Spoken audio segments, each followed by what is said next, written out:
How you doing, guys? Stephen from James Glen Car Sales. You know how when you see something advertised in the classifieds and then it's like all you can think of, to the point where you're literally sitting at your desk, if you've got one, and you leave the browser open and you keep on looking at it and looking at it and looking at it, to the point where it's all you think about. And then once you've exhausted eBay, Car Gurus, Auto Trader and everything else, you then join the owners groups to see if there's any wee sneaky sales out there that you've not uncovered yet. Then you go back to the one and you keep on looking at it. And then you get up the next morning and you check your phone, make sure it's still there. You keep on looking at it. That was me 2 weeks ago with this. Yeah. Sorry guys, a bit of a wonky camera angle. I'm just to move you down here. So this is my new to me Mitsubishi Pajero, because apparently you can't call them a Shogun in certain countries because Pajero means, let's just say it rhymes with the thing that you secure your boat with. It's probably the best way to say it.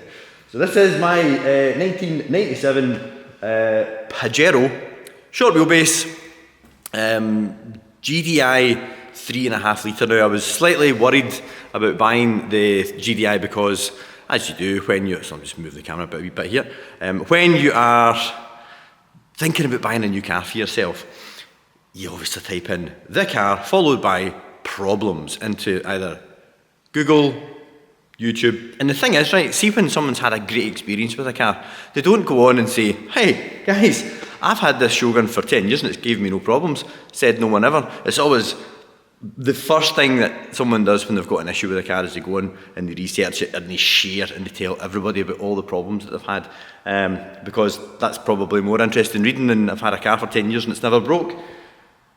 So here it is. I bought it anyway because when you type in GDI, there's all these worries about the microfilter and coked up inlet manifolds and everything else. But see, ultimately, I just couldn't not buy this simply for the fact that it is in incredible condition. Bought it from a lovely guy down in Stockton-on-Tees. Trader, buys and sells from his house. Nice lad, got a really keen eye for a good car. And I'll put a link to his Instagram in the description below, as you do on the good old YouTube. He bought it from a family that were selling, or a couple that were selling it, because like he used to done 850 miles in 2 years. Prior to that, this is the cool bit, it was imported in 1998, and it was a year old. An old lady had her, maybe wasn't old when she bought it, a lady bought it, and sadly she went into care in 2008, and then it went basically into storage for 10 years, hence the super low mileage. It's done 98,000 kilometres, which is about 60,000 miles. I don't know what sort of recommissioning it's had because there's absolutely zero paperwork with it, which is, I'm always a stickler for service history, but see at the end of the day, see when there is, sorry guys, I'm going to need to move this camera back a wee bit because my arm's quite sore. These DJI minis are supposed to be quite light. Yeah, I'm a stickler for service history and stuff, but when there is so few for sale, well, put it this way, there was one for sale in an auction, a red one over silver, 20 stamps, but it was done. It was absolutely knackered, and that was from the pictures. Hadn't been MOT'd for like a year and a half and stuff. So when you're buying older stuff, you've got to weigh up what's your priorities, and ultimately it's really got to come down to condition, especially when there is so few of them for sale. So I'm going to spin you around and take you around my new Pajero, and I'd love to hear what you guys think in the comments. So I'm sure if I press this wee button 3 times, 1, 2, 3. No, you're still here. Hold on. 1, 2, 3. There we go. That's us. So it's just gorgeous from every angle. I love the way the arches pump right out. I'm not so keen on these though. These have got to go. I know all the Pajeros come with the silver trims round about the tail lamps, but they've got to go. And the chrome door handles as well, not feeling those. However, apparently UK Shogun owners despise the little wing mirror, but I think it's dead cute. I think it's really cool, and that's staying. Also, I love the bigger 16-inch wheels with the diamond cut finish, because the UK cars have only got these wee, rather crummy looking 15-inch wheels with a strange finish on them. It's really rough. It's almost like it's designed to hold brake dust. Yeah, arguably the diamond cut will fail eventually, but got the guys at the wheel specialist in Cumbernauld. They can help bring the wheels back to their former glory if they start to suffer from a bit too much white worm. It obviously didn't arrive like this. It wasn't bad. I will put some B-roll up just shortly, just to give you an idea of what sort of paint prep went in once it arrived with us.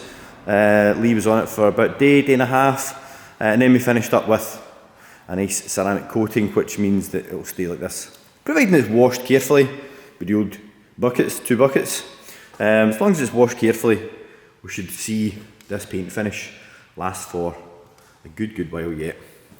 Moving on to the inside. Are you ready for the velour? Check it out. The plastic steering wheel, sadly, but that's just the thing of the 90s. The seats, really good condition. Wee bit of bolster squishage just there, but again, you know, the foam will get crushed down with people swinging their bum round 90 degrees and slipping out the side of it. But that is literally the only wear on the inside. Do you like my Bluetooth speaker? Because sadly, where is it? So it's got a Philips radio cassette.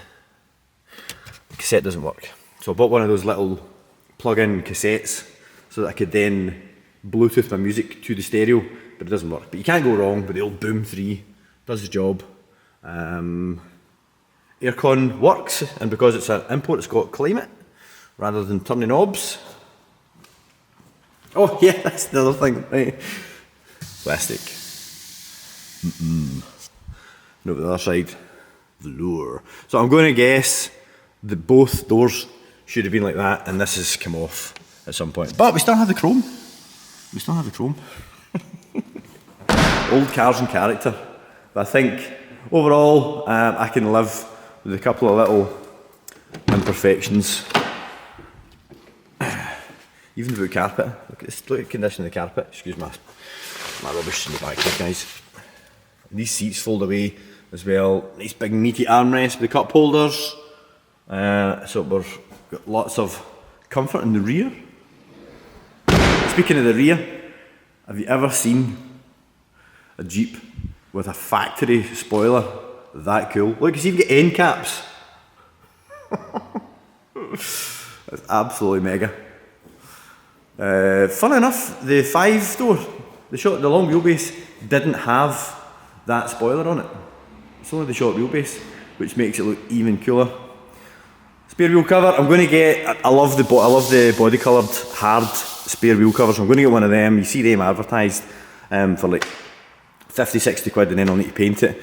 But I'm sad to lose the grip the ground. That almost sounds like an odd translation, you know, when you buy something cheap, like Chinese product, like a cheap Chinese replica electrical product, and it's always like an obscure, weird translation in the operating instructions.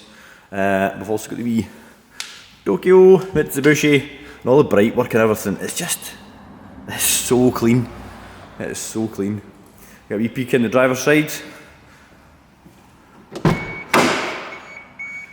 I have to say I'm loving the Rover mats, so I'm going to order a set of custom mats, probably car mats for you or something similar, or if you've got a recommendation for somewhere I should get mats, let me know in the comments, guys. Really appreciate it.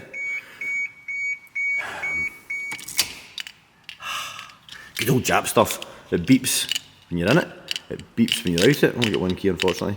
Beeps when you're going in reverse. Beeps when you're putting indicators on. See, when you buy second-hand stuff, especially old second-hand stuff, we're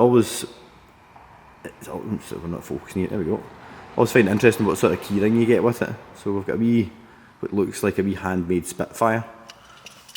It adds to the mystery in it. So we'll leave that unplugged for the moment. Yeah, it adds to the story of the car. I think, personally. But she's lovely, and it drives great. 228 horsepower, I believe. If you guys know exactly what the horsepower is on the 3.5 litre V6 24 valve, which is kind of coined the baby Evo, I would like to know, because so far it seems to be like 200 or 240, I'm not sure. And the thing is, hold on, 1, 2, 3. Flip the camera around, it's the wee screen. Oh, there we go. Yeah, depending on where you read, the horsepower changes. What I kind of struggle to understand is, it can't be 200, because if it was 200, there's no way that the Evo had an extra 70 horsepower by just adding my VEC on. So I'm hoping it's going to be a wee bit more. Maintenance, going through the belts, all the diff oil, going to get the transmission oil changed as well. What else? Oh yeah, and the wee microfilter in the high pressure pump as well. And I'll ask Jerry to put a bore scope down in the inlet manifold and have a wee look to see what sort of condition the inlet manifold is in as well. Big Billy SP's also told me to check the stack, the pipe stacks in the back, just on the top of the tank. If there's anything else you think I should be looking at, please let me know, guys. I'd very, very much appreciate any input, because I'm just learning the old Pajero, and I want to make it as good and as much in road health as absolutely possible, and that is going to be down to Jerry at Performance Tech Racing in Glasgow, who looks after the wee mini for me as well, Track Mini R53. He's just an absolute wizard when it comes to older Jap stuff and minis and that kind of thing, as well as race car prep with and that sort of thing. So yeah, guys, that brings us to the end of the video. I've not done one like this before. If you've enjoyed it, let me know, and I'll do more of them. If there's anything you see in the background, we've got some cool stuff. Got a wee AutoZam there. We've got a track prepped 911 turbo. We've got a GT3 with 3.8 conversion. And as I mentioned earlier, we've got the wee R53, or just anything that you see in the background that you want more information or a video on, let me know, because obviously always looking for content to push out there onto the good old YouTube. Thanks very much for making it to the end, and please do subscribe. Love it if you would join me along on more of these videos. Helps with the algorithm, and also means you won't miss any more up and coming videos like this, or stock updates, or road tests, which I've just done of a GR Yaris, which should be quite cool. That's us. I'll see you in the next one. Cheers, bye bye.